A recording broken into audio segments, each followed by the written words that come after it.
everyone and welcome back to Lucky Loaders 15, where I'll be giving you two selections for tomorrow's horse racing action. Now before we get stuck into them, I quickly just want to reflect on how our tips performed today. In the end, it was a bit of a mixed bag. We had a little bit of each way profit with our long shot with Shelley Banks at the Curragh. It was a good ride, I thought, by Jake Kern, but she just wasn't good enough on the day and was no match for the winner. But it was still good to get an each way return then. She actually went off at final SP at 12-1. So if you were able to get on that price, fair play to you. But yeah, that was a good result.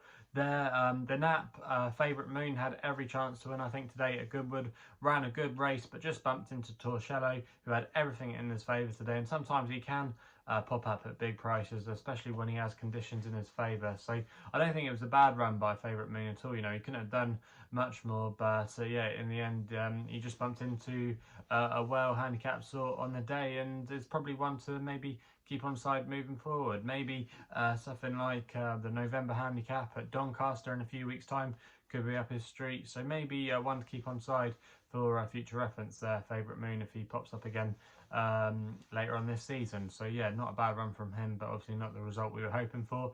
And then the other disappointment of the day was Atlanta's Boy. In the end, was probably just drawn on the wrong side of the track and was always up against it. So yeah, a bit of a mixed bag today, but fingers crossed we can do a little bit better tomorrow. And like I said, I've got two selections for tomorrow's racing, and we're going to be going up to Scotland for the first one of them with my next best of the day. We're going to the 225 at Musselburgh, and I'm going to take a chance here on 3 Saints Bay for David Nolan and Liam Bailey. Currently available at 11-1 with some bookmakers, and SkyBet and William Hill paying 4 places on this race. I'm going to recommend a 0.5 each way selection here.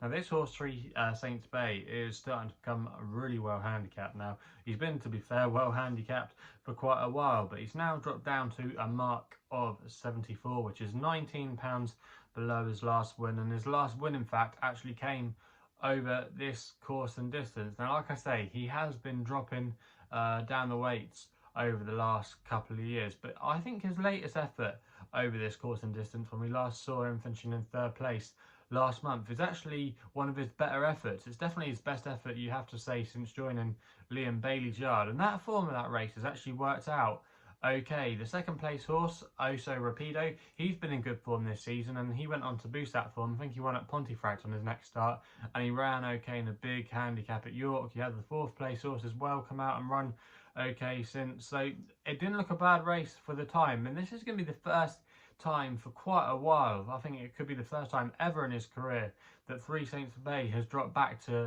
a Class 5 company. It certainly has been the easiest opportunity he's had from a class perspective for the last couple of years.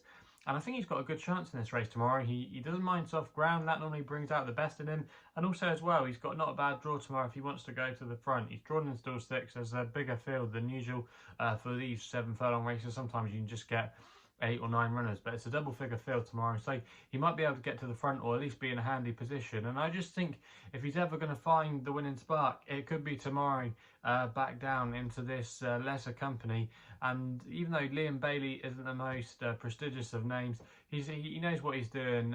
You know, he's not a bad trainer, and actually he normally trains most of his winners at Musselburgh. I think he's quite a local trainer to there. So yeah, I do think 3 Saints Bay, he can be marked up from his last performance, and he's down to a workable mark in a much easier grade. So like I say, he's got lots of things in his favour tomorrow, and I'm expecting a big run from him there, and I think he is slightly overpriced in this field.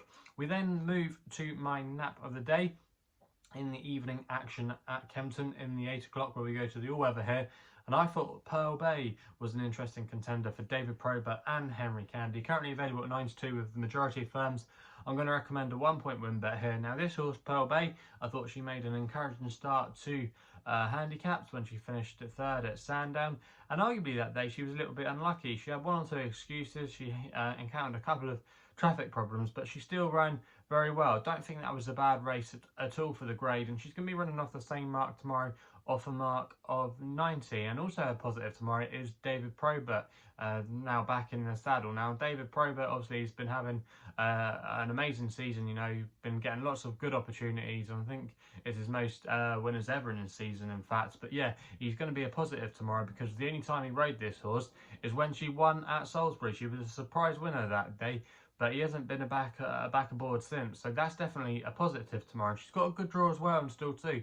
If she can just get into a good position, maybe just tracking the pace, I'm expecting a big run from her tomorrow. I think she's definitely capable of defying her mark, and she's still lightly raced and could be open to a lot more improvement. So quite a few things in her favour tomorrow, and I think she'll go very close in that race at Kempton, and that's why she's going to be my nap of the day. I think arguably she should go off maybe a little bit shorter. I could see her maybe going off as short as maybe 9-4. I'm not keen on Oisin Murphy's mount there.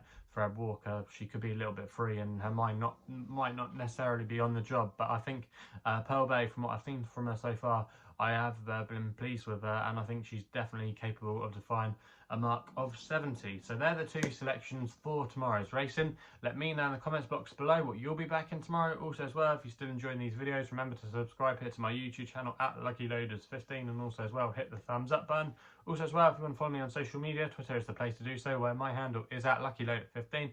And if you want to find out a little bit more about myself, my website is www.chrisloaderracing.co.uk, so please go responsibly.